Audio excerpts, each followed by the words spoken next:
Hey, it's Dana with On The Rox. After a couple years of use, obviously 456 gears, lockers, 37-inch tires, I'm starting to see some fatiguing and cracking on this frame rail. I'm getting some cracks that are starting to come out of these holes. I've got a little plate that we're going to put on here, and the idea is these are crush sleeves behind here. They stick out away from the frame a little bit.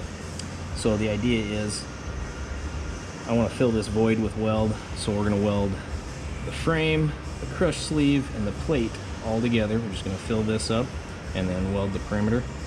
I have another plate to sandwich between the frame and the steering box on the inside. So I'll get this prepped up and ready to go, tacked together, and we'll take another look at it. Okay, so I've got everything cleaned up and the plate is tacked on there, so I'm pretty happy with that. I'll weld the perimeter and weld these holes, and then we'll move along to the inside and see what we got to do to make that work a little bit better. Okay, so we've got the plate on the inside fit up and tacked on.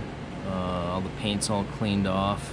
Spend the time to clean the paint off so that you get a good weld. So far I've been able to do this with just the steering box unbolted and moved out of the way. I think I can get everything welded up with that steering box hanging there, so we'll give it a shot, see how it turns out. I'll weld it up and take another look at it and see how it looks. Well, we got this all welded up. I was able to get everything welded with the box in place.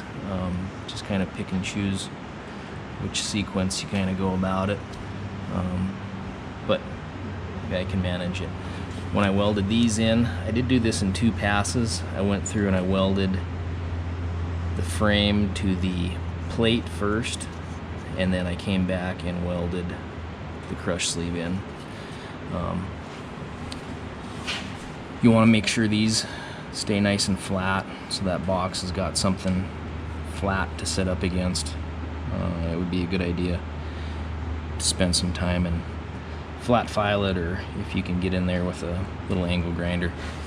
Anyways, we'll get some paint on it and bolt the box back on, get the bumper back on, and should be ready to go.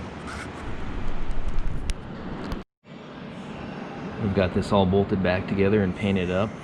This did fix any of the flexing issues I was having with the steering box.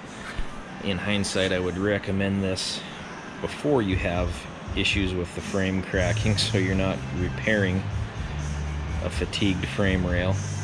I am running 37-inch tires, so I think on the next one I would probably do this before I put the tires on. I think it's a good fix. It was pretty quick and easy to do. So, thanks for watching.